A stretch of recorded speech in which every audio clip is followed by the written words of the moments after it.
इलक इलक इलक इलक इलक इलक इलक इलक इलक कर किलकारी हम बात करें सबसे। हेलो दोस्तों, स्वागत है आपका ज्ञान, मनोरंजन और मस्ती से भरपूर रेडियो कार्यक्रम बाल किलकारी के 93वें अंक में। मैं हूं आपका रेडियो दोस्त वैभव और मैं हूं आपकी रेडियो दोस्त रेनू। आप सभी प्यारे बाल श्रोताओं को हम दोनों का प्यार भरा नमस्कार। दोस्तों, हमारा आज का कार्यक्रम बेहद ही खास है। जी हाँ दोस्तों, तो आइए सबसे पहले हम जानते हैं आज के कार्यक्रम की रूपरेखा।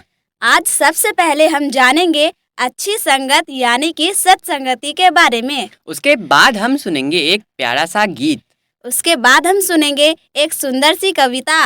और तो और दोस्तों, हम कुछ मजेदार पहेलियां और उनके उत्तर को भी जानेंगे। जी हाँ दोस्तों, और आज के कार्यक्रम में आप सभी प्यारे बाल श्रोताओं के लिए एक विशेष जानकारी भी है।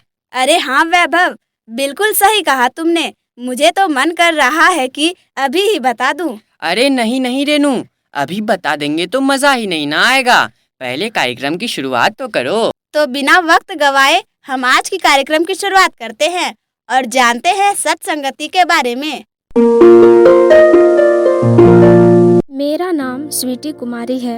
मैं आज आप लोगों को सत्संगति के बारे में अपना वक्तव्य प्रस्तुत करने जा रही हूँ। सट सुधरहि सत्संगति पाई, पारस परस कुधातु सुहाई। गोस्वामी तुलसीदास जी ने रामचरितमानस में कहा है, सट अर्थात दुष्ट व्यक्ति सत्संगति पाकर सुधर जाता है। यह कथन नितांत सत्य है। जीवन के मूल उद्देश्यों की प्राप्ति के लिए सत्संगति परमावश्यक है। सत्संगति से मनुष्य का विवेक जाग उठता है, वह सदाचार के मार्ग पर चलने लगता है। सत्संगति एक ऐसा पारस पत्थर है जिसे पाकर दुष्ट से दुष्ट व्यक्ति भी नीच कर्म छोड़कर अच्छे कर्म करने लग जाते हैं तथा खरे के समान हो जाते हैं। कहावत है, a man is known by the company he keeps, अर्थात किसी व्यक्ति के बारे में इस बात से ही भली भांति जाना जा सकता है कि वह किन लोगों के साथ रहता है। प्रसिद्ध अंग्रेजी कवि गोएथे ने भी कहा है कि मुझे बताइए आपके संगी साथी कौन है, मैं बता दूंगी कि आप कौन हैं। दुर्जन का संग करने पर व्यक्ति को पग पग पर हानि उठानी पड़ती है। लोहे के संग पवित्र अग्नि को भी लुहार हथौड़े से पिटता है। रामचंद्र शुक्ल ने ठीक ही कहा है कि कुसंग का ज्वर सबसे भयानक होता है। इसके विपरीत सत्संगति आत्मसंस्कार का महत्वपूर्ण साधन है। वह बुद्धि की जड़ता को हटती है, वाणी में सच्चाई लाती है, सम्मान व उन्नति का विस्तार करती है।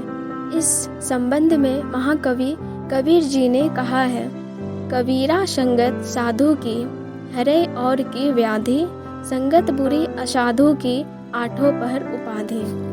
कहते हैं, गंगा पाप का, चंद्रमा ताप का तथा कल्प वृक्ष दीनता के अभिशाप का हरण करता है, परंतु सत्संग पाप, ताप और दैन्य तीनों का तत्काल नाश कर देता है।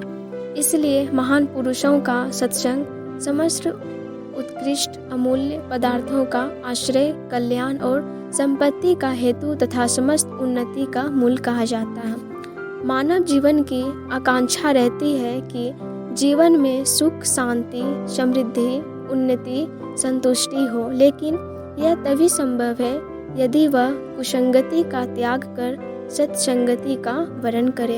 अपने से हीन व्यक्ति के संग से मनुष्य का हीन हो जाता है। बराबर वालों के संग से ज्यों का त्यों बना रहता है, लेकिन संतों के संग से, सत्संगति के प्रभाव से समृद्धि व उन्नति के पद पर अग्रसर हो जाता है। अतः सदैव श्रेष्ठ पुरुषों अर्थात संतों का ही संग करना चाहिए। धन्यवाद। वाह, बिल्कुल सही कहा आपने। सच में सत्संगति हमारे जीवन के लिए बहुत जरूरी है। जी हाँ दोस्तों, हमें गलत संगत छोड़ के हमेशा अच्छे संगत में ही रहना चाहिए, तभी हम एक सफल और अच्छे इंसान बन पाएंगे। हमें सत्संगति के बारे में बताने के लिए आपका बहुत बहुत धन्यवाद। तो चलिए दोस्तों, अब सुनते हैं एक सुंदर सा गीत।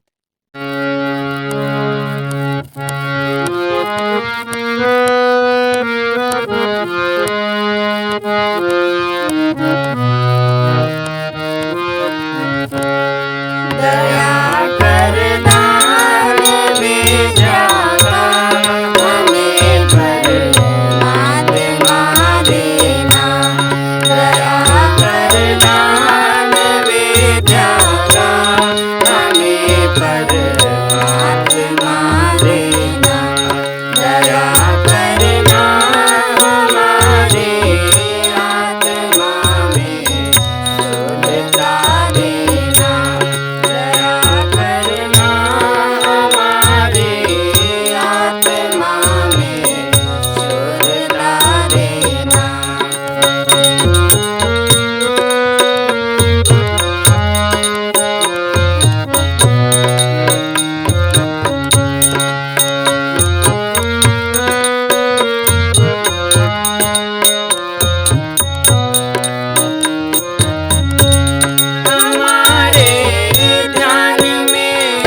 वाह, कितना सुंदर गीत था।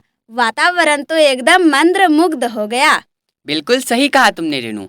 दोस्तों, कार्यक्रम का दौर तो चलता ही रहेगा, लेकिन उससे पहले मुझे आप लोगों को वो बात बतानी है जिसका मुझे बेसब्री से इंतजार था। जी हाँ दोस्तों, क्या आपके अंदर भी छुपा है कोई कलाकार? क्या आप करना चाहते हैं अपने सपनों को साकार? तो चिंता किस बात की। बिहार बाल भवन किलकारी, जो बिहार सरकार द्वारा संस्थापित संस्था है, जहां शुरू होने जा रहा है 22 दिवसीय समर कैंप 29 मई से 19 जून तक, जिसमें आप सीख सकते हैं अनेकों विधा। जी हाँ दोस्तों, इस समर कैंप के दौरान आप सीख सकते हैं नृत्य, संगीत, कराटे, हस्तकला, चित्रकला, मंजूषा कला, मूर्ति कला, खेल कंप्यूटर और ढेर सारी विधाएं। और इन सारे विधाओं में देश के राष्ट्रीय व अंतर्राष्ट्रीय कलाकार आ रहे हैं आपको प्रशिक्षण देने। तो देर किस बात की, जल्दी से फोन उठाइए और हमारे नंबर 7542029695 पर कॉल या मैसेज करें और अपना नामांकन जल्द से जल्द करवाएं। तो आइए दोस्तों, हम अपने कार्यक्रम को आगे बढ़ाते हैं और सुनते हैं एक कविता। हेलो दोस्तों, मेरा नाम नैतिक है। मैं आज आप लोग को एक कविता सुनाने जा रहा हूँ जिसका शीर्षक हम पंछी उन्मुक्त गगन के है।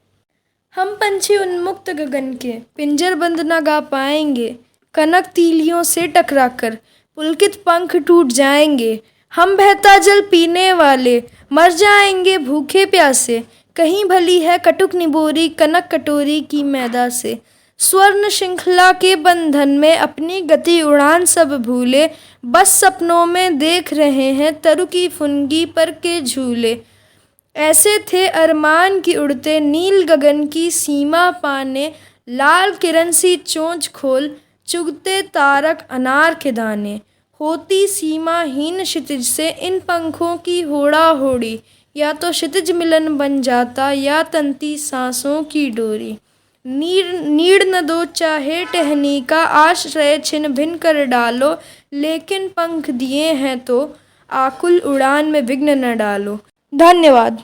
वाह, बहुत सुंदर कविता, आपका बहुत बहुत धन्यवाद। तो दोस्तों, अब वक्त हो गया है कुछ मजेदार पहेलियाँ और उनके जवाब को जानने का। तो सबसे पहले पहेली मैं पूछूंगा।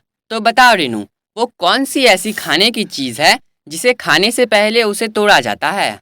इसका जवाब वही होगा जितने मार्क्स तुम्हें परीक्षा में आते हैं, अंडा। कुछ भी, जवाब तो तुमने सही दिया है, लेकिन मुझे परीक्षा में अंडा नहीं आया था। अरे मेरे मार्क्स अरे तो बस इतने... बस वैभव, अब इस बात पर लड़ाई नहीं करना। मैं तो बस मजाक कर रही थी। तो अब अगली पहेली मैं पूछती हूँ। बूझो भैया एक पहेली, जब काटो तो नई नवेली। अरे इतनी आसान पहेली, इसका सही उत्तर है पेंसिल। सही कहा तुमने वैभव। अब मेरी बारी। बताओ, 3 शब्दों का मेरा नाम उल्टा सीधा एक समान, बताओ क्या? इसके तो कई जवाब हैं। नयन, जहाज, चम्मच, नमन, रबड़। दोस्तों, समय की पाबंदियां हमें आपसे विदा लेने को कह रही है, नहीं तो मेरा मन था कि आपसे बात ही करता रहूं। जी हाँ दोस्तों, हमारा आज का रेडियो कार्यक्रम कैसा लगा हमें बताइएगा जरूर। और हाँ, याद है ना कि समर कैंप शुरू होने वाला है, तो जल्दी जल्दी से हमारे मोबाइल नंबर 7542029695 पर कॉल या मैसेज द्वारा अपना नामांकन अवश्य करवा लें। तो इसी दुआ के साथ कि मस्त रहिए, तंदुरुस्त रहिए और रेडियो कार्यक्रम बाल किलकारी सुनते रहिए। फिर मिलते हैं अगले रविवार को 9:45 पर। तब तक के लिए अपने रेडियो दोस्त वैभव और अपनी रेडियो दोस्त रेनू को दीजिए विदा। Bye bye. तिलक तिलक कर किलकारी हम बात करें